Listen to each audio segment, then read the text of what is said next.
जाटों से अलग तो मुझे कोई और कास्ट नहीं पता थी और आर्मी से अलग मुझे कोई और प्रोफेशन नहीं पता था।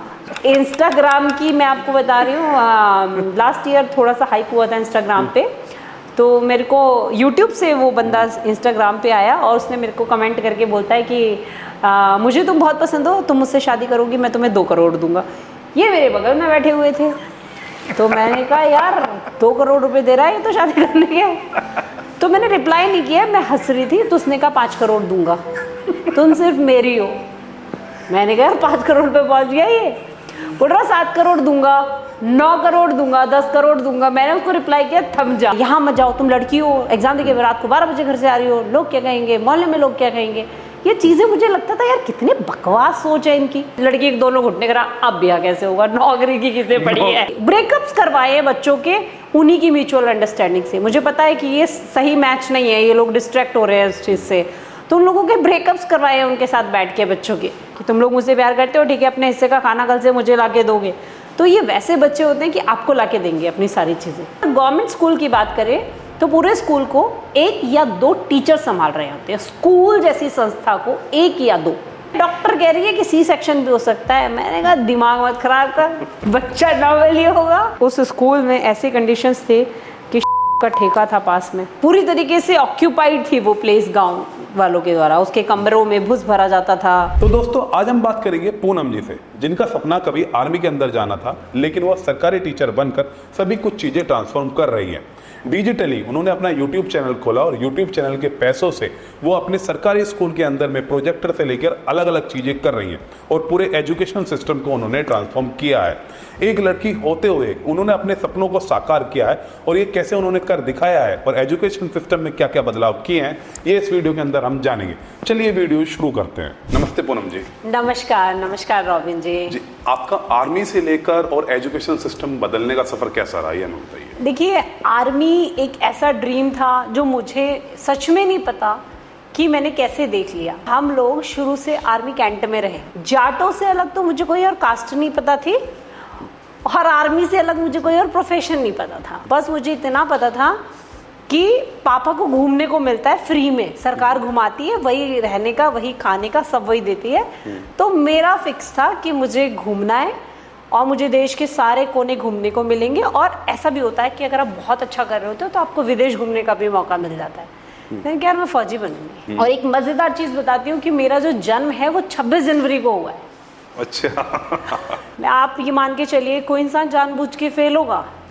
अच्छा। मेरे पास एनसीसी थी, मैं उसमें फेल हो जाती थी जानबूझ के। हाँ, मैंने कहा जब मुझे आर्मी वाली वर्दी मिलेगी तब तक मेरे पास ये वर्दी कंटिन्यू रहनी चाहिए। मैंने एनसीसी 7 साल में पूरी करी।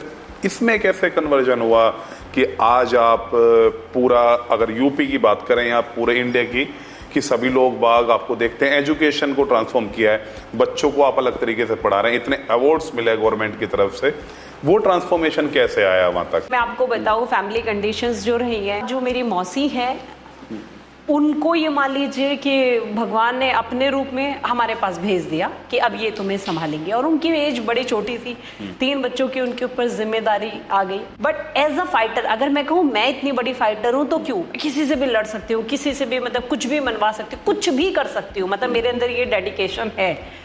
तो उसका सारा क्रेडिट जाता है मेरी माँ को। मैं अपनी मौसी के यहाँ चली गई, उन्होंने मुझे पाला। मेरा छोटा भाई मेरी नानी के यहाँ पला और जो मेरा बीच वाला भाई है वो मेरी दादी दादा ने ले लिया, वो उन्होंने पाला। हम तीनों भाई बहन अलग। तो मतलब कि माँ के जाने के बाद सभी ऐसा हो गया घर पे? हाँ, पापा आर्मी में, तो हम छोटे वाले को तो जानते भी नहीं थे ठीक से कि ये हमारा भाई है, हम एक्सेप्ट नहीं करते थे। बेसिक एजुकेशन मेरी लोकल स्कूल जो होते हैं हमारे गली मोहल्ले के, वहां से हुई है। पड़ोसियों के इन्फ्लुएंस में एक दिन मेरी मम्मी मेरे सामने बीएड का फॉर्म लेके आ जाती है और कहती है कि ये पड़ोस की आंटी अपनी बेटी के लिए लाई थी, उसको बैंक की तैयारी करनी थी, तू भर दे, शादी के लिए परफेक्ट कोर्स बीएड है। तो बहुत जिद करी। तो मेरे सीनियर थे भैया, उन्होंने मुझसे कहा कि देख बेटा, अगर तू क्या कहते हैं बीएड कर लेती है तो आर्मी में एजुकेशन कोर में चले जाएगी। कोई बढ़िया लगा, मतलब मेरा काम हो रहा है, मुझे फौजी वर्दी मिल जाएगी, सेम इक्विवेलेंट। जो आदमी था वो बड़ा दिमागदार था। हाँ, उन्हें पता था कि मुझे कैसे बनाया जा सकता है। तो ये सिचुएशन रही कि मेरी लाइफ में एजुकेशन फील्ड की एंट्री हो गई और मैं सरकारी शिक्षक बन गई। एक फनी इंसिडेंस बताती हूँ आपको मैं।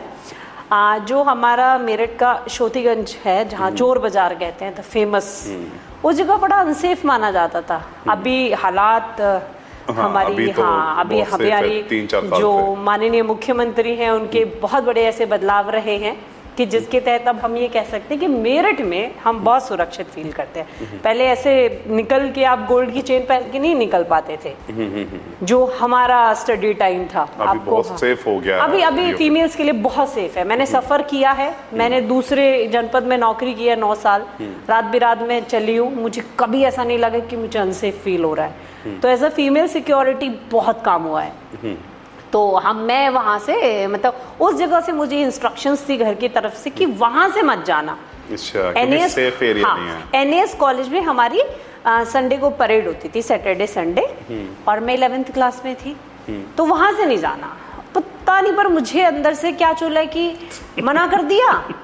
अब वो डिस्टेंस कम होता है, उस रास्ते से शॉर्टकट पड़ता है एनएस कॉलेज का रास्ता। तो मैंने कहा हद हो रही है, मतलब मैं क्यों घूम के जाऊं, यहीं से जाऊंगी, मेरा क्या बिगाड़ लेंगे सब लोग। जी जी। मुझे मतलब उसी में किक मिलती है जिसको मुझे रोक दिया, जिस काम को मुझे करने को मना कर दिया। मना करेगा तो रुकना नहीं है आपने। फिर उसके बाद उस दिन वहां पे चोर बाजार, पैंट लगी हुई थी, चारों तरफ भीड़, खचाखच भीड़। हमारे पास हमारी साइकिल, पूरा मेरठ दौरा मैंने अपनी साइकिल से किया है। मतलब जितना लोग मुझे जानते थे उतना मेरी साइकिल को जानते थे। हम अपनी साइकिल से उतरे, भीड़ में साइकिल चला के तो जा नहीं सकते, पैदल पैदल निकलना है। और मेरी टोन प्रॉपर मेरठ वाली रहती है, ओ हटियो, साइड हटियो, ओ भाई साइड हट जा। एक ने मेरे ऊपर ऐसे देखा, उसे लगा कि यार कोई ऑफिसर है और ये रेड वेड मारने आ गई। साइकिल पे भी ध्यान नहीं दिया अगले ने, मेरे आगे आगे चल के रास्ता बनवाना शुरू कर दिया मेरे लिए, और हटो हटो हटो, जी मैडम जी मैडम। अब मुझे लगा यार ये ऐसे क्यों ट्रीट कर रहा है। उसने पूरा वो रास्ता मेरे लिए खाली करवाया, जी मैडम। और जो दुकान वाले थे वो भी खड़े ऐसे हो गए ऐसे कि मतलब ये किसी ये ऑफिसर है, क्योंकि मैं ऐसे देख भी रही थी कि कभी चेकिंग वेकिंग करके रेड वेड ना मार दे। वहां से निकलने के बाद मुझे वाकई में फिर से एकदम ऐसे प्राउड फील हुआ कि वर्दी की ताकत। जॉब लगने के बाद में यूट्यूब लाइफ में कैसे आया और उसने फिर आपको ट्रांसफॉर्म कैसे किया? और सरकारी टीचर तो बहुत हैं, हमने आपको पॉडकास्ट में बुलाया तो स्पेशल हैं आप, वो स्पेशलिटी क्या है एग्जैक्टली? रॉबिन जी, मेरी लाइफ में कोई काम सीधा नहीं हो सकता। जब शादी हुई तो ये था कि 1 साल तो बच्चा नहीं प्लान करेंगे हमने, क्योंकि मेरी वो वैकेंसी का ना स्टे बैक लगा हुआ था, कोर्ट केस चल रहा था, आए दिन नहीं होता था ज्वाइनिंग देंगे नौकरी लगेगी। तो प्लानिंग कर ली और मेरा बच्चा हो गया, और ज्वाइनिंग लेटर इमीडिएटली न्यूज़पेपर में आता है कि 3 दिन बाद आपको नौकरी। मतलब आप ये सोचिए, मैं 3 दिन की जच्चा आपकी लाइफ में सारे इंस्टेंस ऐसे ही है। हाँ, और आपको ज्वाइनिंग लेटर लेने जाना है। मतलब आपका क्लियर हो गया कि 19 जनवरी को आपको ज्वाइनिंग लेटर मिलेगा, और अब आपकी डिलीवरी डेट ऐसी चल रही है कि आपका मतलब किसी भी दिन आपकी डिलीवरी होगी। डॉक्टर कह रही है कि सी सेक्शन भी हो सकता है। मैंने कहा दिमाग मत खराब कर, बच्चा नॉर्मली होगा, क्योंकि आपको ज्वाइन करना है। हाँ, मेरे को कोई मतलब इतनी अपॉर्चुनिटी आपने खो चुके हैं, ये नहीं मेरे को ज्वाइन करना है किसी भी कीमत पे। तो ये ड्रामेटिक लाइफ जैसे आपका जब से चलती आ रही है, पूरा फिल्म इंडस्ट्री जैसे मूवी चल रही है, आपकी ऐसे ही चलती थी। मैंने बरेली काउंसलिंग जो है करा ली थी, हो गई, सरकारी नौकर बन गए, आप स्कूल देख लिए। मैं सरकारी स्कूल में पहुंच गई, और जिस स्कूल में मुझे ट्रेनिंग वाला जो स्कूल मिला वो गंगा किनारे का स्कूल था। उस पूरे गांव में एक ईंट नहीं थी, ईंट का घर ही नहीं था। वो मिट्टी से, गंगा की मिट्टी से निकाल के घर बना रखे थे उन लोगों ने। छोटा सा गांव था और बच्चे नहीं आते थे वहाँ स्कूल, तो वो प्रेफर ही नहीं करते कि अपने बच्चों को स्कूल भेजें। उनके लिए एजुकेशन सेकेंडरी भी नहीं है, नहीं उनके लिए। तो एक हेडमास्टर थे, 2 शिक्षा मित्र। अब मुझे नहीं पता शिक्षा मित्र क्या होते हैं, मेरे लिए हेड शिक्षा मित्र शायद कोई और बड़ी पोस्ट होती होगी।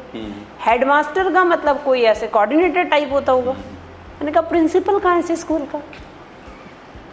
तो बोल रहे वो एडवांस कह रहा हाँ मैंने कहा आप प्रिंसिपल हैं? बोले हाँ। मैंने कहा स्टाफ कितना है? बोला हाँ मैं। क्योंकि स्टाफ ही नहीं है स्कूल में। मैंने कहा टीचर कौन है आपके स्कूल में? कह रहे हाँ। तो बोले हाँ मैंने कहा 2 लेडीज बैठी हुई थी। मैंने कहा आप लोग कौन है? बोले शिक्षा मित्र। मैंने कहा ये शायद इससे बड़ी होंगी। अब मेरी जो हम लोग की टीचिंग में ज्वाइनिंग होती है असिस्टेंट टीचर, तो मैंने कहा मैं किसकी असिस्टेंट बनूंगी जब टीचर ही नहीं है। मतलब मेरे को टीचर का असिस्टेंट बनना है। हाँ। तो वो मेरे लिए बड़ा शॉकिंग रहा। बच्चे, कुछ बच्चे आते ही बच्चों ने बैग रखा, झाड़ू लगानी शुरू कर दी। ये लोग झाड़ू लगाते हैं? हाँ, कौन करेगा? तो मैंने कहा यार, मतलब, तो वो पॉइंट ऐसा हो गया था कि मुझे लगा था कि किसी को दुख होगा। जैसे मेरे पेरेंट्स, मैं जच्चा हूँ, छोटा सा बच्चा है मेरा, कि उनको इतनी टेंशन हो गई कि ये कौन सी नौकरी है भाई, मतलब कोई फायदा तो है नहीं इसी नौकरी करवाने का। और वो मोमेंट ऐसा था कि मुझे लगा कि जो चाहिए था वही मिला है। पर्सनली यही लगा कि मैं ये कर सकती हूँ और ये आपने ट्रांसफॉर्म करना है। हाँ, मतलब मेरे को ये, इन बच्चों की लाइफ को अगर मैंने बदल दिया तो जो मेरा सपना, जो फौजी बनने के लिए मुझे देश सेवा थी, तो वो मेरा फर्स्ट कनेक्शन था जिस दिन से मैंने डिसाइड कर लिया कि मुझे यहाँ चेंज लाना है। तो क्या क्या ट्रांसफॉर्म आपने किए वहाँ पे, और यूट्यूब फिर कैसे आया और ट्रांसफॉर्मेशन क्या थी इसका? वो मेरा ट्रेनिंग स्कूल था, उसके बाद मुझे मेरा परमानेंट स्कूल मिल गया। परमानेंट स्कूल भी इतना अमेजिंग, मतलब ऐसा कोई फेज नहीं रहा है मेरी लाइफ में जहाँ सीधे साधी चीज़ें मुझे आराम से मिल जाएं। मैंने जब स्कूल लिया तो बहुत दूर का स्कूल दे दिया, बरेली से हमें 45 किलोमीटर दूर का स्कूल मिल गया। जिससे बताऊं कि मुझे बेटा चौहान मिल गया, वो कहे अरे कहाँ फंस गई। स्कूल में गई, उस स्कूल में जो मेरी हेड टीचर थी वो मैटरनिटी लीव पर थी, तो दूसरे स्कूल के शिक्षा मित्र को अटैच कर रखा था। स्कूल बंद था, ऑलमोस्ट बंद था। उस बंद स्कूल, और उस स्कूल में ऐसे कंडीशंस थे कि का ठेका था पास में। तो वो प्रॉपर ऐसे ही आप फैक्ट्री मान लीजिए जहाँ पर पूरी तरीके से ऑक्यूपाइड थी वो प्लेस गांव वालों के द्वारा। उसके कमरों में भूस भरा जाता था। सरकारी स्कूल के अंदर वो उस पे अपना अधिकार समझते हैं गांव वाले जो होते हैं, उनको लगता है वो उनकी प्रॉपर्टी है। आप वहाँ बाहर से आ रहे हो। और फीमेल स्टाफ, सिंगल फीमेल वहाँ पे मेरी हेड मैम, वो भी मैटरनिटी पे चली गई ज्वाइन करते। तो उनके लिए बहुत ईजी होता है उस चीज़ को ऑक्यूपाई कर लेना, सरकारी ज़मीन को। तो जो स्कूल का बरांडा था उसमें उनके जानवर बनते थे, क्योंकि आप स्कूल जब चलता ही नहीं है, वहाँ पे बाउंड्री नहीं थी स्कूल के अंदर, तो फुल्ली गांव वालों का स्कूल था। और पूरे स्कूल में, जो हमारे यहाँ बिटौड़े बोलते हैं, वहाँ बटिया बोलते हैं, पूरे स्कूल में वो थे। तो वो पूरी स्कूल ऑक्यूपाइड स्कूल था।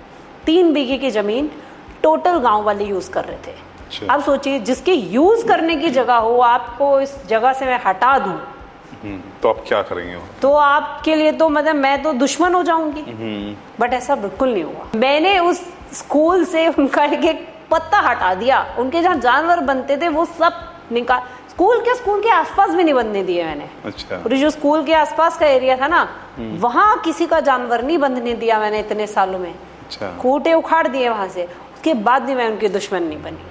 सारे बटिए हटवा दिए। मतलब ये होता था, प्रधान यूं डरे कि अगर ये हट गए ना मैडम, मेरी प्रधानी चली जाएगी। और उस रिफॉर्म से एक ऐसी पहचान की ऑनलाइन काम करने वाली टीचर, जिसमें मेरे गांव वालों ने, मेरे बच्चों ने इतना सपोर्ट किया, मेरे डिपार्टमेंट ने मुझे इतना सपोर्ट किया है। तो ऑनलाइन कैसे दिमाग में आया आपके कि चलो यूट्यूब पे अब सिखाएं? क्योंकि आप ग्राउंड पे, जैसे आपने बताया कि बच्चे नहीं आ रहे थे, आप उन्हें बुला रहे थे, खुंटे भी करवा रहे, सब कुछ आपने करवाया, फिर कि ऑनलाइन क्यों जाना पड़ा? ऑनलाइन मैं फिर से मैंने कंसीव किया आफ्टर 4 इयर्स। मैंने फिर से जो है मैटरनिटी लीव पे आना था। सरकारी छुट्टियां मिलती हैं फीमेल टीचर्स को, तो बच्चों का क्या होगा? हमारे स्कूल में तो 2 ही लोगों का स्टाफ था, मैं और मेरी हेड मैम। मेरे हटते मेरा स्कूल सिंगल हो जाएगा। और जो बच्चों की फौज मैंने इकट्ठा कर रखी है कि मेरे गांव का एक भी बच्चा प्राइवेट स्कूल में नहीं जाता 6 से 14 साल का, वो उनका क्या होगा? उसमें 6 से 14 साल का कोई बच्चा प्राइवेट में नहीं जाता, कोई भी बच्चा। मतलब ये मेरा था कि अचीवमेंट है तो। हाँ, ये मेरा था कि एक भी बच्चा प्राइवेट स्कूल में पढ़ने नहीं जाएगा। वो लेवल मैं दूंगी, मेरी जिम्मेदारी है, वो लेवल मैं दूंगी। गांव वालों ने इसके लिए, मैं ये नहीं कहती कि मैंने, मतलब आप अकेला चना कभी बाहर नहीं फोड़ता है। बिना कम्युनिटी सपोर्ट के मेरे गांव वालों ने, मेरे पास आउट बच्चों ने, उनके बड़े बहन भाइयों ने इतना सपोर्ट किया। 2 लोग कैसे इतने बच्चों को पढ़ा लेंगे? 150 के आसपास स्ट्रेंथ पहुंच गई। तो जो बच्चे बड़े थे ना, वो आके स्कूल में पढ़ाते थे। अच्छा। वो दिन बटे हुए थे, फ्री ऑफ कॉस्ट वो अपने घंटे देते थे स्कूल में। ठीक है। जब जो आसपास लड़कियां थी जो पास आउट हो गई हैं, वो अपना स्कूल पढ़ के आ गई, वो आती थी, वो रीडिंग प्रैक्टिस कराती थी। मैं 4 बच्चों को कॉपी में उंगली रख के पढ़वा सकती हूँ, 40 को नहीं क्लास में उस लेवल पे।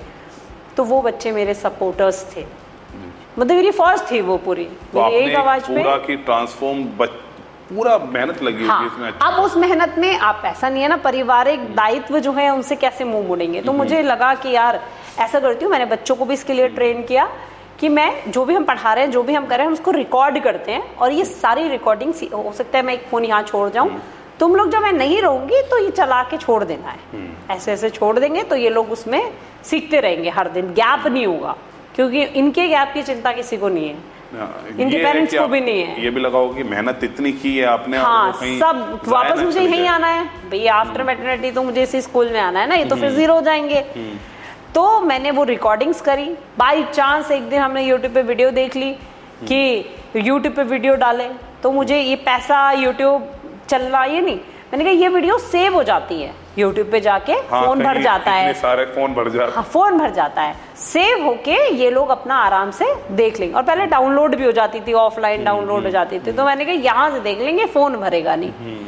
फिर एक बार एक यूट्यूबर का मैंने वो देखा, नाम मैं क्यों किसी को फालतू में टीआरपी दूं तो मैंने देखा कि यूट्यूब से पैसे कैसे कमाएं। ऑलमोस्ट तब मैं मैटरनिटी पे आ गई थी, घर आ गई थी। क्या था, साल की बात है ये है 2018 की, 2018, हाँ 2018 एंड में मैं घर आ गई थी और 2018 में मैंने ये देखा कि यूट्यूब से पैसे कैसे कमाएं। तो वो पैसा कमाने का जो थॉट, एक्चुअली हुआ क्या कि पैसा कैसे कमाए में मेरी वीडियोस चल रही थी यूट्यूब पे। अच्छा। वो जो पड़ी हुई वीडियोस थी वो चल रही थी, आपको पता नहीं था? मैं यहाँ आ गई, मैंने उन्हें खोल के नहीं देखा, और मैंने एक दिन जब खोला तो मेरी वीडियो पे ऐसे था कि एक वीडियो जो मैं सबसे ऊपर थी उसमें 3.K व्यू ऐसे करके थे, के मुझे लगा करोड़। अच्छा। मैंने कहा 3.K, तो इतने करोड़ लोगों ने मेरी वीडियो देखी। हजार को अपने करोड़ में। हाँ, तो मेरे को मतलब मैंने पूछा तो बोले कि इतनी भी अकल नहीं है, के का मतलब 1000 होता है, कैसी मास्टरी है तुझे, मतलब ये मट को बड़ा सुनने को मिलता है, तुझे किसने मास्टर नहीं बना दिया।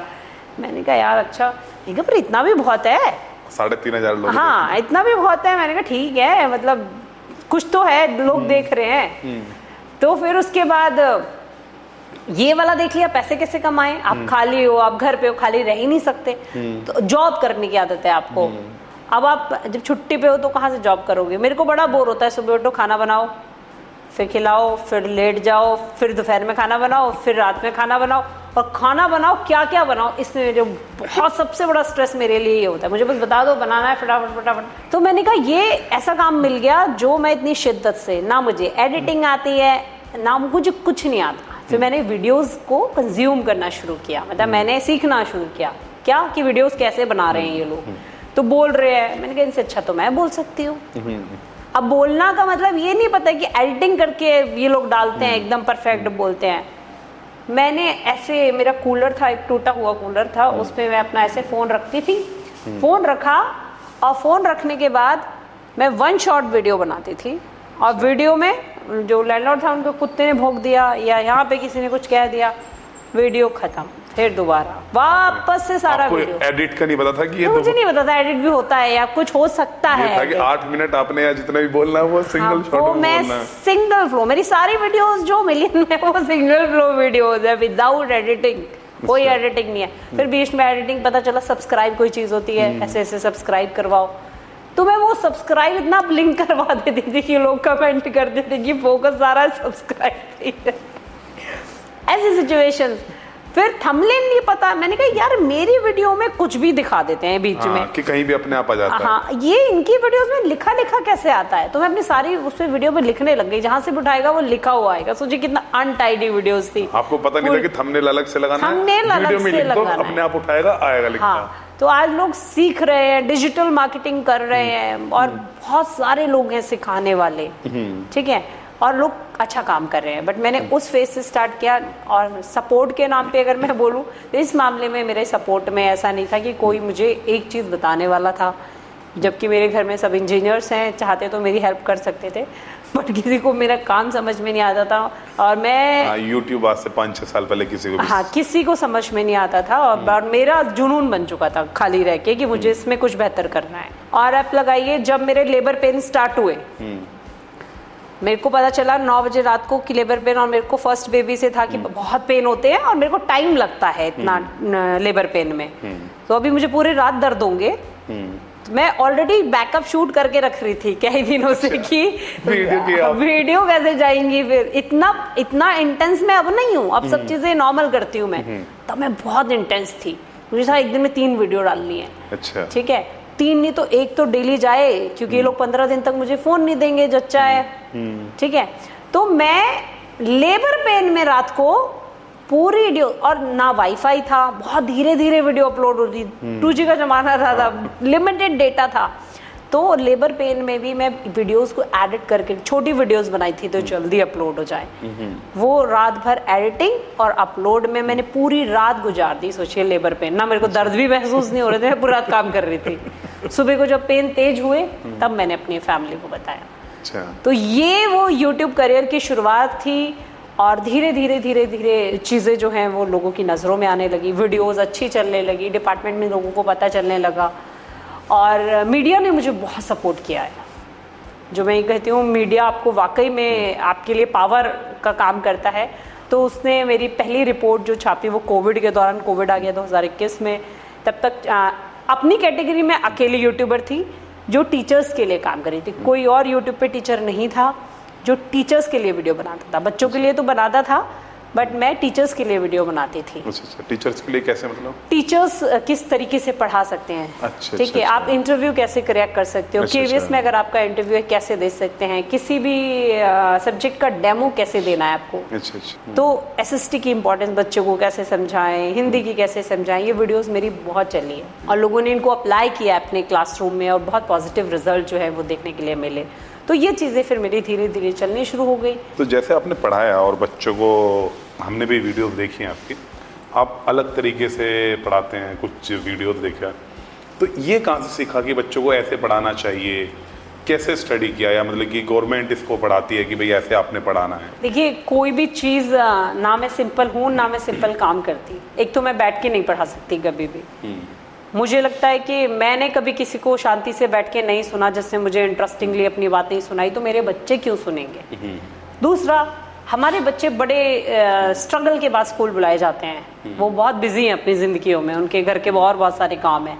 तो अगर आप उन्हें इतना एंटरटेनमेंट नहीं दोगे, इतना प्यार लगाव स्कूल से नहीं दोगे, तो अगले दिन शायद वो ना आए। वो हफ्ते के 6 दिन स्कूल में नहीं आएंगे। तो ये एक बहुत बड़ा रीज़न रहा। और दूसरी बात, जो आप देख रहे हैं ये बदलाव, मैं बहुत कॉन्फिडेंटली ये चीज़ कहती हूँ कि YouTube की ही बदौलत, इस ऑनलाइन अर्निंग की ही बदौलत, मैंने अपने बच्चों को सुविधाओं के किसी अभाव में उनकी टीचिंग में कमी नहीं आने दी। मैंने हर वो कोशिश करी कि प्राइवेट स्कूल में क्या है जिसकी बदौलत जा रहे हैं। अच्छी बेंचेस हैं, सांसद जी से कह के बेंचेस स्कूल में आ गई, ठीक है, ब्रांड्स मुझे मिल रहे हैं। तो टीवी का ब्रांड आया, उन्होंने सिर्फ प्रमोट कराया था, मैं कहा तुम टीवी दे दो यार, गरीब बच्चे हैं मेरे। तो वो देना छोटा चाहते थे, बट बच्चों की वजह से वो बड़ी चीजें मेरे को दे देते थे। प्रोजेक्टर मिल गया। मतलब YouTube की जो कमाई थी उसकी वजह से धीरे धीरे स्कूल की सारी जरूरतें पूरी होनी शुरू। आप मतलब कि अपने जो चीजें बिल्ड की उसको आज भी लेके, और आप कॉलेज में प्रोजेक्टर, टीवी आप ये लगवा रहे थे? हाँ, ये सारी आज भी मेरी YouTube की जितनी भी अर्निंग है वो सारा का सारा, या तो मैं उस गांव में जहाँ मैं थी, फीमेल्स के लिए मैंने काम किया है, मैंने बच्चों के लिए काम किया है, खाली स्कूल के बच्चों के लिए नहीं, जो मेरे बड़े बच्चे थे, जो पास हो रहे थे बच्चे, उनकी फीस, उनके आने जाने के लिए, उनकी साइकिल है, उनके लिए मैंने काम जो करना बच्चे पढ़ाने आते थे। हाँ, उनका तो भी YouTube अर्निंग का मेरा कोई पार्ट मैं अपने ऊपर खर्च नहीं करती। अच्छा, ये सारा तो उसी में चला जाता है मेरा, ये फिक्स है, क्योंकि मेरे लिए मेरी सैलरी सफिशिएंट है, मेरे हस्बैंड जॉब में है, तो उतनी बड़ी मेरी नीड्स नहीं है, ये सारा मेरा उसी में चला जाता है। बड़ी बेहतरीन चीज है, एक चीज ऐसी बिल्ड की जो अपने आप में ही इकोसिस्टम लाके और नया कुछ आपने इम्प्लीमेंट किया, बहुत बड़ी चीज है। जो ये था, लोग कहते हैं कि बहुत शो ऑफ करती है, डेफिनेटली मुझे बहुत पसंद है शो ऑफ करना, क्योंकि वो शो ऑफ बाकियों को शायद बुरा लग रहा हो, पर 10 ने अगर अप्लाई कर लिया उनके लिए इंस्पिरेशन तो उनका चेंज आना शुरू हो जाता है। मैंने बरेली में पहला स्कूल था जिसमें स्मार्ट क्लास चालू हुई। एक चीज पे आप आज की डेट में जरूर भरोसा करेंगे कि जो दिखता है वो बिकता है जी। और इस YouTube पे आने की बदौलत मेरे उन बच्चों के जीवन में इतने बदलाव आ गए कि आज किसी भी चीज़ के लिए, खाली ऐसा नहीं है कि YouTube के थ्रू मुझे ब्रांड्स ही आए, ऐसे बहुत सारे लोग हैं जो सोसाइटी के लिए करना चाहते हैं बट उन्हें सही हाथ नहीं मिलते। अभी अगर मैं बात करूँ शामली की ही, जहाँ मेरी पोस्टिंग हुई है, ऐसी फाउंडेशंस मेरे साथ आके खड़ी हो गई हैं। मैं नाम लेना चाहूँगी उनमें से एक का डीवी सिंह फाउंडेशन है, जो हमेशा के लिए जिन्होंने मेरे स्कूल के बच्चों की स्टेशनरी का जिम्मा उठाया है। हमेशा के लिए ताउम्र वो स्टेशनरी देंगे। स्टेशनरी में bag, books, colours, crayons, drawing books, हर सब्जेक्ट की किताबें पूरे स्कूल को और विद फाइन क्वालिटी दे रहे हैं। मतलब अभी उन्होंने जो फर्स्ट लॉट दिया वो 1.5 लाख रुपए की, मतलब लगभग उन्होंने सामान दिया है स्कूल के लिए। अब सोचिए, मतलब मैं सोचती हूँ मैं कितनी प्रिविलेज्ड हूँ। एक अंकल आए हैं स्कूल में और वो कह रहे हैं कि मैं आ रहा हूँ, मतलब बुढ़े थे, बैग से चल रहे थे। यहीं का इंसिडेंट्स बता रही हूँ मैं आपको, रीसेंट इंसिडेंट। क्लासरूम्स के ट्रांसफॉर्मेशन को देख के, स्मार्ट क्लास देख के, सारी चीज़ें देख के इतना खुश हो गए। वो कह रहे कि मैं क्या कर सकता हूँ। मैंने कहा नहीं अंकल, आपका आशीर्वाद चाहिए, मुझे सब बढ़िया है ये वो। अब ऐसे तो नहीं माना, मैं मतलब मैं हूँ भिखारी, मेरे स्कूल के लिए कोई भी कुछ दे रहा है मैं तुरंत ले लेती हूँ। बट मैंने कहा पहली बार इंसान आया है भाई, ऐसे छोड़ना है, तुम ये दे दो। तो उन्होंने कहा बेटा मैं आ रहा हूँ, ऐसे इतनी पेंशन आती है, मेरे अंकल को कम मत समझियो। तो मैंने कहा ठीक है। मैंने कहा एक बार में तो मैं एक साथ नहीं मांगती मैं किसी से कुछ भी, बहुत धीरे धीरे। तो फिर अभी हमारा प्लानिंग वही है कि पेड़ वगैरह भी बहुत अच्छे से ग्रीनरी जो है स्कूल में हो। तो मैंने कहा अंकल आप अपने नाम से ना स्कूल में पेड़ लगवा दो कुछ। अच्छा। कितना अच्छा लगेगा जब आप बड़े हो जाओगे, मतलब पेड़ बड़े होंगे तो फिर लोग कहेंगे अंकल ने लगाए थे, आपको भी कितना अच्छा लगेगा। तो मतलब आप सोचिए कि उन्होंने नेक्स्ट डे ही 20-25 पेड़ स्कूल के लिए भिजवा दिए। अगर आपको छोड़ दें तो सरकारी टीचर जैसे सैलरी बड़ी अच्छी मिलती है उनको, प्राइवेट वालों को 10 मिल गए, 15 मिल गए, 20 मिल गए, और सरकारी स्कूल के हाल ऐसे क्यों हैं कि पढ़ाते नहीं है, ये नहीं करते? रॉबिन जी देखिए, टीचर्स नहीं पढ़ाते, बड़ा कॉमन सा स्टेटमेंट है। सरकारी स्कूल के टीचर मजे करते हैं, मतलब मौज। ये मैंने लिटरली, जब मैं ट्रेन में सफर करती थी तो ऊपर बैठ के नीचे वाले यूँ कहते थे, पुलिस वाले भी कहते थे, सोचिए कि अरे बस नौकरी है तो सबसे ज़्यादा मौज तो सरकारी मास्टरों की है, पूरा दिन कुर्सी तोड़ते हैं। और लिटरली मैं बता रही हूँ, मेरे सामने कोई ऐसे बोल देता है खाल जाता है, क्योंकि मैं सच में मैंने देखा है कि मेरे साथी बहुत हार्ड वर्क करते हैं। टीचर के पास बहुत सारे काम होते हैं पढ़ाने के अलावा, जो अगर आप प्राइवेट स्कूल में बोलें, आपके रिसेप्शन पे एक बंदा बैठा हुआ होता है, आपका मैनेजमेंट चेयरमैन अलग होता है, ठीक है, आपकी कोऑर्डिनेटर्स होती हैं, आपकी लेसन प्लानर्स होती हैं, इतना सारा स्टाफ होता है, चाहे वो कम सैलरी वाला हो, बट उनके पास प्रॉपर सफिशिएंट लेबर होती है किसी भी प्लान को एग्जीक्यूट कराने के लिए। और अगर गवर्नमेंट स्कूल की बात करें तो पूरे स्कूल को 1 या 2 टीचर संभाल रहे होते हैं। स्कूल जैसी संस्था को 1 या 2, वही क्लर्क हैं, वही सफाई कर्मचारी हैं, वही स्कूल के टॉयलेट साफ करेंगे, वही स्कूल की घास काटेंगे।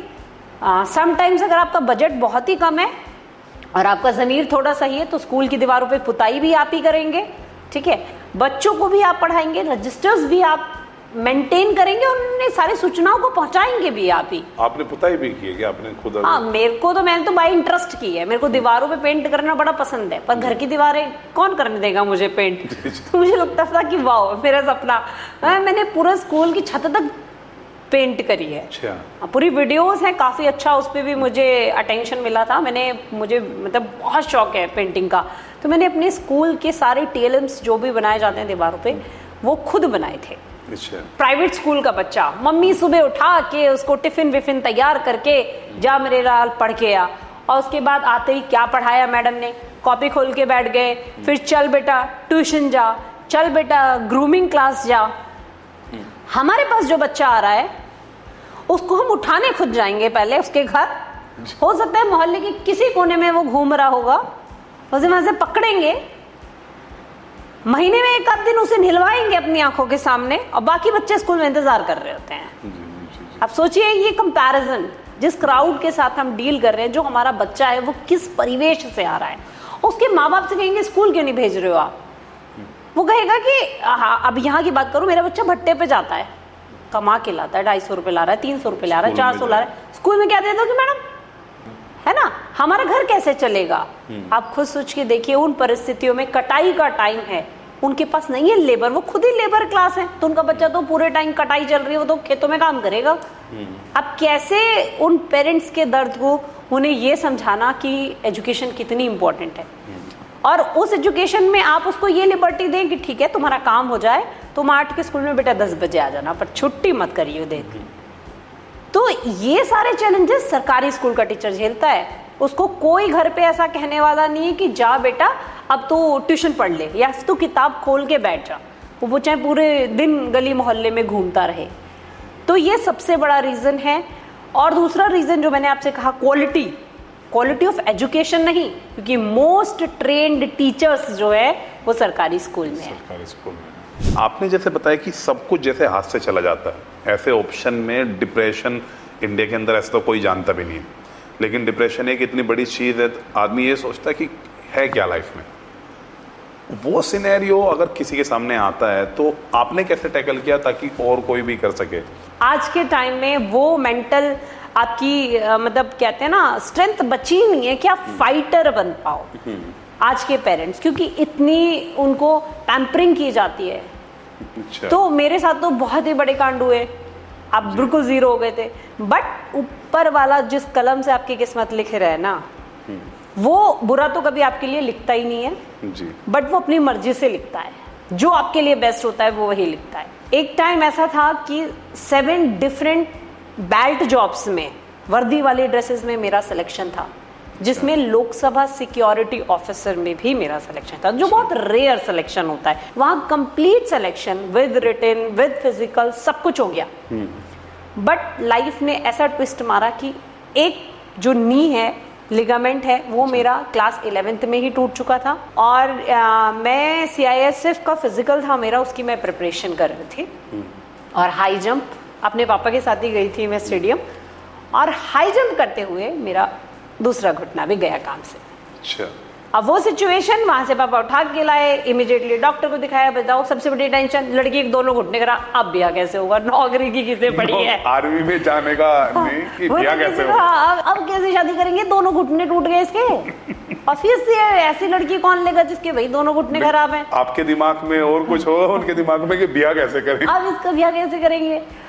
तो ऑपरेशन बताया, ऑपरेशन करवा दो बिल्कुल ठीक हो जाती है। और किसी को क्या ही बताना है कि भाई लड़की के ऐसे से दिक्कत है। मुझे भी यही सलाह दी गई कि अगर आप ऑपरेशन कराती हो तो कोई दिक्कत नहीं आएगी किसी भी जॉब में, क्योंकि ये बहुत बड़ी ऐसी इंजरी नहीं है, बहुत सारे स्पोर्ट्स पर्सन को हो जाते हैं लिगामेंट इंजरी। ऑपरेशन करा लिया मैंने। ऑपरेशन कराने के तुरंत बाद मेरी SSB थी, और पहली बार ऐसा हुआ कि SSB क्लियर होने के बाद आप मेडिकली अनफिट। और एक बार नहीं, आप जितनी प्रीवियस जॉब्स में थे, जो मैंने बताया लोकसभा सिक्योरिटी ऑफिसर, वहां तो कंप्लीट सिलेक्शन हो चुका था, मेडिकल भी हो चुका था, बट उस भर्ती में हर भर्ती की तरह लोग कोर्ट पहुंच जाते हैं। कह रहे धांधली हो गई इसमें। तो कोर्ट ने कहा, उसकी पूरी ना वीडियोग्राफी हुई थी कि ठीक है इस पे स्टे लगा देते हैं, अभी पूरी वीडियोग्राफी चेक हुई और वो क्लियर हो गई। बट इस पूरे प्रोसेस में 6 महीने हो गए। अच्छा। और 6 महीने अगर किसी भी भर्ती को जाते हैं तो फिर जो ज्वाइन कराना होता है आपको रिक्रूटर्स को, उनका री मेडिकल होता है। और आप मेडिकली दोनों पैर में? हाँ, तब तक मैं मतलब विकलांग हो गई। पहले तो ठीक थी, जब पहले मेडिकल था तो आई वाज ओके, ज्वाइनिंग होनी थी बस मेरी। बट अभी मैं बाहर, और सबसे बाहर, टिक टिक टिक टिक बाहर।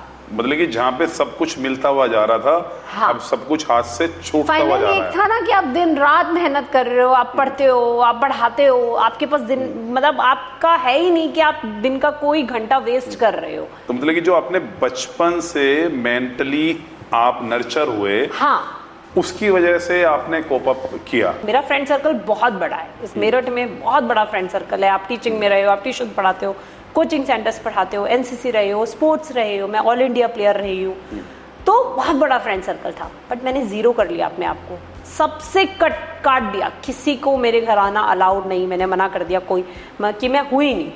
ठीक है, मैं मेरठ ही छोड़ के चली गई थी। एक टाइम ऐसा था कि मुझे यहाँ नहीं रहना, मैं किसी को फेस नहीं कर पाऊंगी। बस ये मान लीजिए कि मेरे पेरेंट्स ऐसे थे जो बहुत वैसे पेरेंट्स नहीं थे कि अच्छा तुम दुखी हो, आओ बेटा हम तुम्हें बहुत प्यार करें, हम तुम्हारे साथ हैं।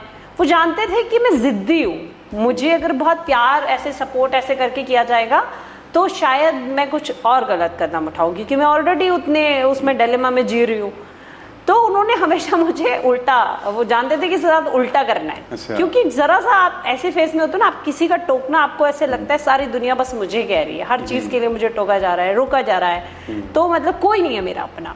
और जो एक मैसेज मैं जरूर देती हूँ आज की डेट में, हमेशा मैं बच्चों से कहती हूँ, मैंने 9 साल 11th-12th को पढ़ाया मेरठ के अलग अलग बड़े स्कूल्स में, और इतना शानदार बॉन्ड रहा है मेरे बच्चों का कि मेरी कही बात उनके लिए आज भी पत्थर की लकीर रही है।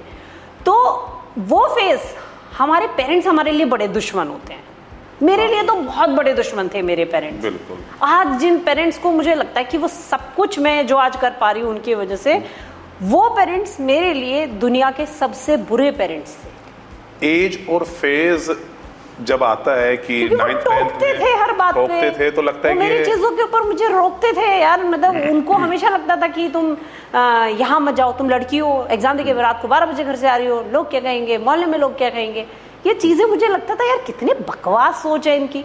मैं इतनी मोटी थी एक टाइम पे, इतनी मोटी थी कि मेरे साइज के कपड़े सिर्फ सिलवाने पड़ते थे मार्केट में बच्चों के, और वैसे कपड़े, ड्रेस भी नहीं मिलती थी स्कूल की।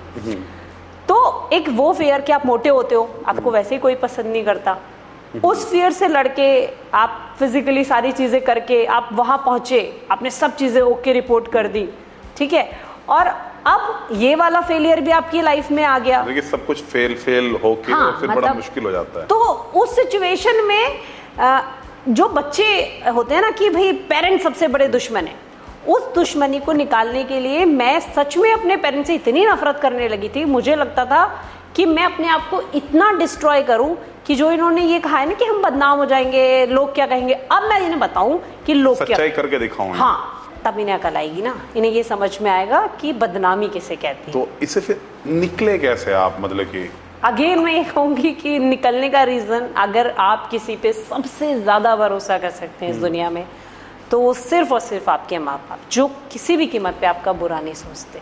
आपके एंगल से, मतलब मैं आज भी सोचूं तो मेरे डिसीजन बहुत सारे उन्होंने नहीं माने, तो मुझे आज भी उनके ऊपर बहुत गुस्सा आता है कि उन्होंने मेरे डिसीजन नहीं माने, पर जो डिसीजन उनके थे ना, वही मेरे लिए बेस्ट डिसीजन है। अब मुझे लगता है कि मेरी वजह से मम्मी ने बहुत दर्द सहा, एक वो होता है ना ट्रिगर होने लगता है आपको कि आपके माँ बाप आपकी वजह से कितना सह रहे हैं, लोग बोल रहे हैं आपके माँ बाप को कुछ कुछ। ये 12th के बाद की बात है? नहीं, ये वो सारे फेलियर और सारी चीजें सब होने के बाद, तो मुझे लगता था सब जीत गए, बस मैं हार गई। तो इनसे दूर चलो, इनसे दूर, शादी हो जाए। जिनसे मेरी शादी हुई है, मेरे हस्बैंड, ये सेकंड रिश्ता है, और इस शादी का इंसिडेंस फिर से आपके ड्रीम से जुड़ा हुआ। ये सेकंड रिश्ता मेरे मामा के लड़के हैं, उनके थ्रू। मेरे पहले मम्मी पापा यहाँ देखने आए, इन्होंने नया नया यहाँ घर खरीदा था, तो इन लोगों को बड़ा अच्छा लगा, छोटी सी फैमिली है और सब कुछ ठीक है। सबसे प्लस पॉइंट आर्मी और आर्मी, आपके सर्वगुण संपन्न फैमिली हो जाती है अगर आप आर्मी वालों के साथ शादी हो जाती है। तो आए ये लोग, बैठे मेरा देवर, मेरे हस्बैंड ऐसे सामने बैठे हैं, ऐसे मेरा देवर बैठा है, मम्मी पापा आपस में बैठे हैं गेस्ट रूम में, और बैठते ही मैं चाय वाय लेके आगे बैठ गई।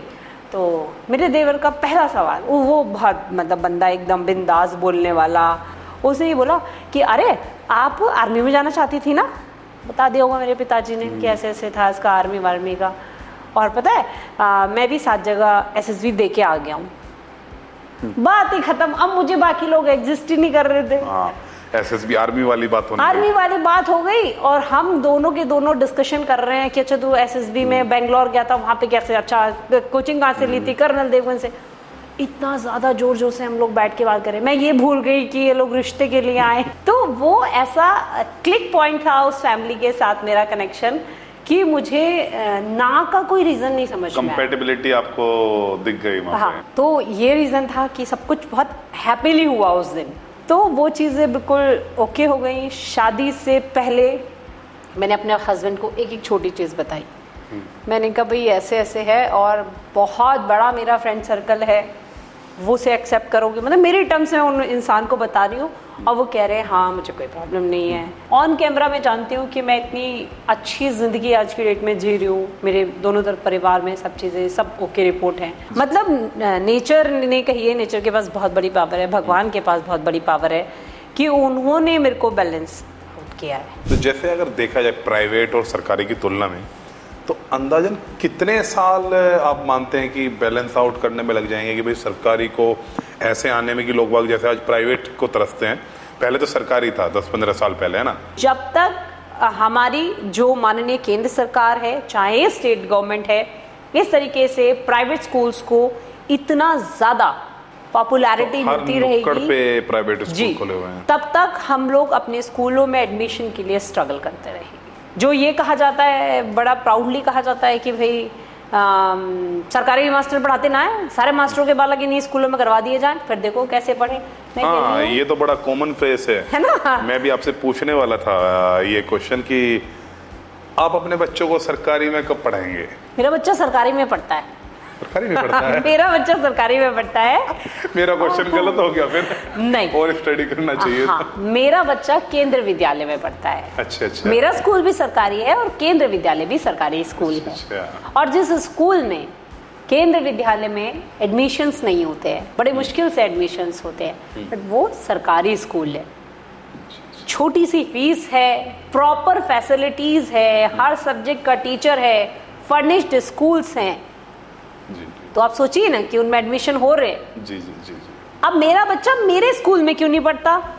क्योंकि मेरा स्कूल तो 60 किलोमीटर दूर है। जी जी जी। क्या एज अ मदर, मतलब मैं अपने बच्चों को रोज 60 किलोमीटर लेके जाऊं, फिर वहां से लेके आऊं, फिर स्कूल में पंखे चले चले नहीं चले?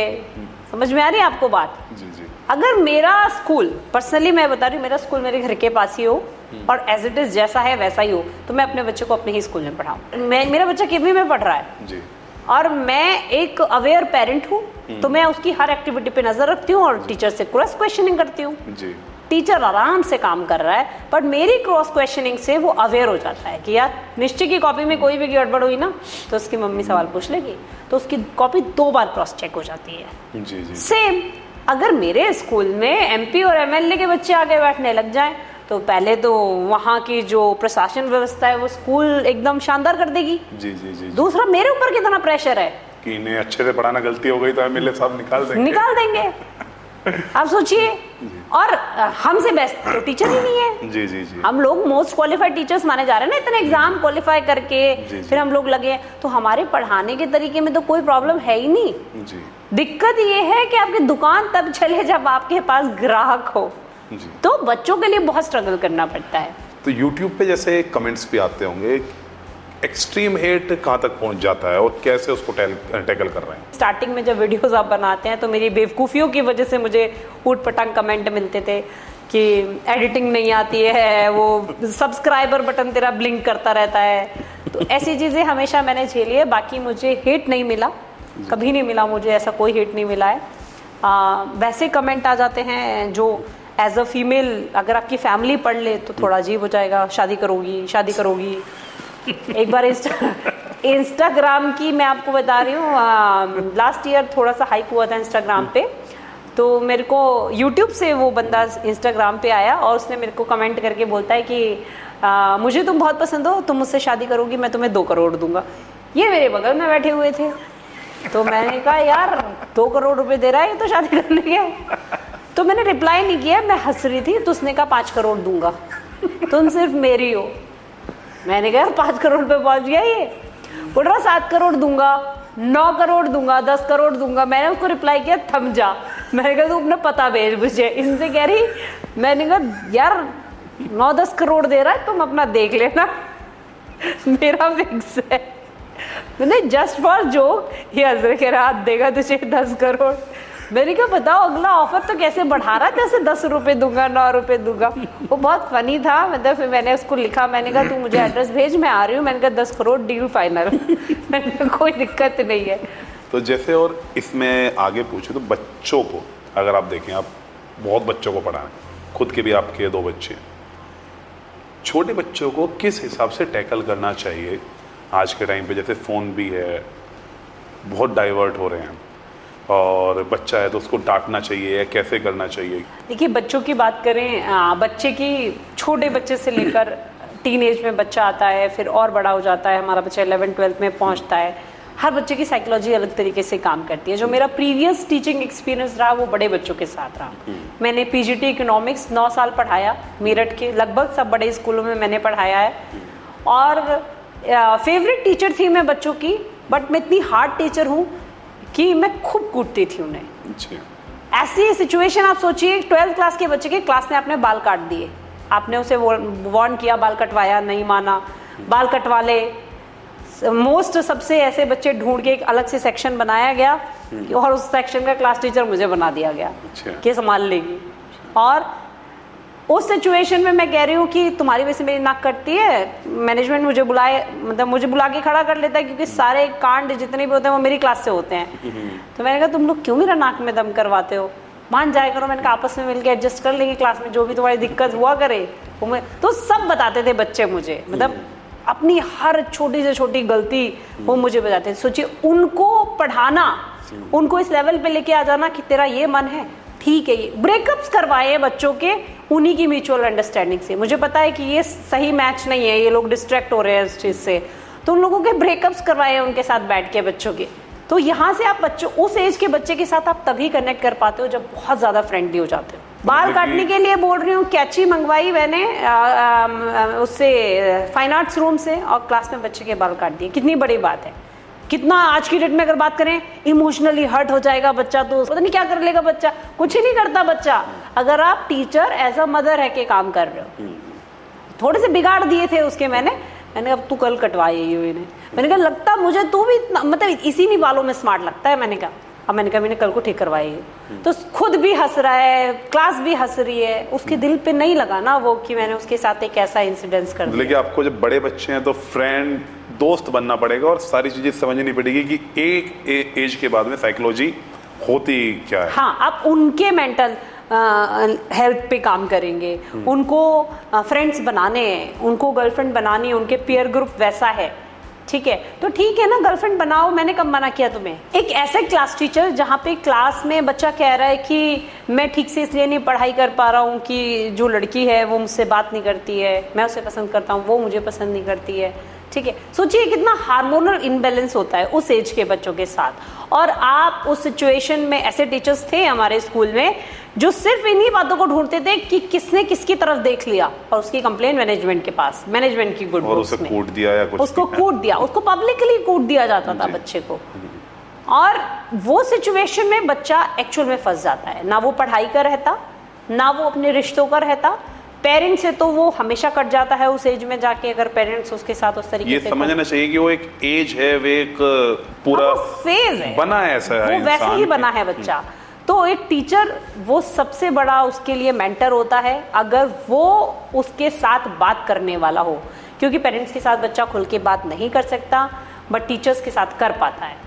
टीचर टीचिंग उस पर्टिकुलर सब्जेक्ट के साथ एज अ काउंसलर उसके साथ काम करना शुरू कर दे। और ये कंडीशन ऐसी है कि वो फेज जब वो अपनी गर्लफ्रेंड के बारे में मुझे बताते थे और मैं उन्हें पढ़ाई पे रहने के लिए कन्वेंस कर लेती थी, और आज वो फेज कि जब वो मेरे सारे बच्चे इतने बड़े हो गए क्योंकि बच्चे हो रखे हैं, और वो डाइवोर्स जैसी सिचुएशन में जाके फंस जाते हैं, और उस टाइम वो मुझे कांटेक्ट कर रहे हैं कि शायद मैम आपकी बात समझ में आ जाएगी मुझे क्या करना चाहिए। और अगर मैं छोटे बच्चों की बात करूं कि आपने बड़े बच्चों को इतने साल पढ़ाया और अब आप प्राइमरी के टीचर बन गए, ऐसे बच्चों को जिनकी समटाइम्स कहते हैं कि अरे प्राइमरी के मास्टर नाक पोंछने वाले होते हैं, तो डेफिनेटली हमें वो भी काम करना पड़ता है। बट इन बच्चों से, ये इतने प्योर सोल होते हैं, एक तो रूरल एरिया के बच्चे इतने प्योर सोल होते हैं कि शायद अगर आप इनका निवाला इनसे मांग लो ना कि तुम लोग मुझसे प्यार करते हो, ठीक है, अपने हिस्से का खाना कल से मुझे लाके दोगे, तो ये वैसे बच्चे होते हैं कि आपको लाके देंगे अपनी सारी चीजें, इतना प्यार करते हैं आपसे। और इन बच्चों की केयर के लिए, जो छोटे बच्चे होते हैं, ये बहुत प्योर सोल्स होते हैं, इनकी केयर के लिए आपको इनकी माँ बनना पड़ता है। बड़े बच्चों को डील करने के लिए आप दोस्ती चल जाएगी, माँ और बाप से उन्हें कुछ इतना फर्क नहीं पड़ता है उस एज में जाकर, दोस्ती चाहिए उन्हें। इनके साथ माँ, इनको अपनी गोद में बिठाना, इनको रोना आ रहा है, इनको स्कूल में नहीं आना है, इनको नींद आती है पढ़ते पढ़ते। सोचिए आप इतने छोटे होते हैं कि आपका 7 बजे से 2 बजे तक का स्कूल है, फर्स्ट क्लास में भी बच्चे का एडमिशन हुआ है, पहले वो प्राइवेट में कहीं गया नहीं है, उसको नींद आती है। उसके लिए आपको अलग से मैटिंग बिछा के रखनी पड़ती है कि कोई बात नहीं, सो जा, क्योंकि अगर आज उसको मैंने जबरदस्ती जगा लिया तो कल छुट्टी मार देगा कि मेरे को तो स्कूल में नींद आती है। मुझे सो जा तू आराम से, कोई दिक्कत नहीं, हम तुझे कल पढ़ाएंगे, सो ले अभी आराम से। और फोन कितना जरूरी है बच्चों के लिए और कितना दूर रखें? As a parent, as a teacher, phone लिया और ले बेटा तू अपनी जिंदगी जी, और हम अपनी जिंदगी जी रहे हैं, क्योंकि बच्चा परेशान मत करो। वो शांति से बैठता है, सिंगल पेरेंट है, दोनों वर्किंग हैं, कैसे संभाले बच्चे को, कहीं चोट ना लग जाए बच्चे को, है ना। छोटे बच्चे नहीं रुकते हैं एक जगह, दे नीड अटेंशन, उनको कुछ भी करना होता है, उनको क्रिएटिविटी चाहिए, उनको सीखना है ना, सब कुछ सीखना है, उनको गिरा के, तोड़ के, छू के। तो कितना सेफ हो जाता है मेरे लिए एज अ मदर काम करना, अगर मैं अपने बच्चे के हाथ में फोन दे दूं और सोफे पे बिठा दूं, आप शाम तक उसे यहाँ से हिला ही नहीं सकते, वो यही बैठा रहेगा। बट आपने सोचिए कि क्या कर दिया, आपको बच्चा चाहिए या रिमोट चाहिए था, या टेडी चाहिए था जो आपके सोफे पे बैठा हुआ और आपको एक माँ और बाप का लेबल दे दे। वो बच्चा बैठा है सोफे पे, ऐसी सिचुएशन आ जाती है, एक्चुअल में ऐसी सिचुएशन आ जाती है कि बच्चा इतना हाइपर एक्टिव होना शुरू हो जाता है, आप उसके हाथ से फ़ोन लेंगे, बट एक्सेसिव यूज़ से आपके बच्चे के अंदर एक हाइपर एक्टिविटीज़ जनरेट होनी शुरू हो जाती हैं और बच्चा बहुत ज़्यादा पैम्पर करना शुरू कर देता है, छोटी छोटी चीज़ों पे इरिटेट होना। आप जैसे ही उसे फ़ोन लेंगे ना, उसको खाना पसंद आता, किसी और चीज़ में उसकी कंसंट्रेशन ही नहीं लगती। बच्चा ब्लॉक से खेल रहा है, बच्चा मिट्टी से खेल रहा है, कितनी सारी स्किल्स उसकी ऑटो जनरेट हो रही है, बट बच्चे को तो सिर्फ गेमिंग समझ में आ रहा है। तो हम as a parent, as a teacher, अगर एक्सेसिव यूज ऑफ टेक्नोलॉजी अपने बच्चों से करवा रहे हैं तो उसकी फंक्शनिंग को हम लोग रोक रहे हैं। तो लास्ट में जैसे बीइंग एन फीमेल और being an teacher, government teacher, आप क्या कहना चाहेंगे? देखिए, एज अ फीमेल अगर मैं बात करूं, फीमेल्स के लिए डेफिनेटली हमारी जो सोसाइटी है आज भी वहाँ पर फीमेल्स के लिए बहुत ज़्यादा काम किया जा रहा है, बट बहुत सारी चीज़ों में स्ट्रगल कर रही है। और वो स्ट्रगल लाइफ एग्जाम्पल है मेरे पास यहीं आसपास का ही, जो आज भी एक बेटी अपने ससुराल में पढ़ाई के लिए तरस रही है। वो कहती है मुझे पढ़ा दो, बट फैमिली का कहना है हम तुम्हें काम करवाने के लिए लाए हैं, वी डोंट वांट कि तुम पढ़ाई करो। आज के टाइम पे एजुकेटेड फैमिली है, तो ये स्ट्रगल मैं हर उस बेटी से कहूँगी कि मैं जानती हूँ जब भी आप कुछ नया करते हैं तो उसके लिए आपको लीग से हटके सोचना पड़ता है और कुछ हार्ड जो स्टेप्स हैं वो लेने पड़ते हैं। अगर आप कंफर्ट जोन में रहोगे, अगर आप बिल्कुल कवर शेल में रहोगे तो डेफिनेटली आप सेफ रहोगे, बट अगर कुछ बदलाव करना चाहते हो अपनी लाइफ में, सोसाइटी के अंदर, तो आपको अपनी आवाज़ रेज करनी होगी। थैंक यू पूनम जी, इतना समय हमें देने के लिए और इतनी अच्छी अच्छी बातें हमें बताने के लिए। बहुत बहुत धन्यवाद रॉबिन जी, आपका भी। और वाकई में मेरी आवाज़ को इतना दूर तक और लोगों तक पहुंचाने के लिए और इस एजुकेशन सिस्टम में जिन ज़रूरी रिफॉर्म्स की ज़रूरत है, शायद इस पॉडकास्ट के बाद हमारे टीचर्स, हमारे पेरेंट्स और हमारी जो एजुकेशन गवर्नमेंट है उनको काफ़ी सारी चीज़ों से कनेक्ट करने का मौका मिलेगा। तो तहे दिल से मैं आपका धन्यवाद करना चाहती हूँ कि आपने मेरी आवाज़ को अपने मंच पे मिलाया। बहुत बहुत धन्यवाद आपका।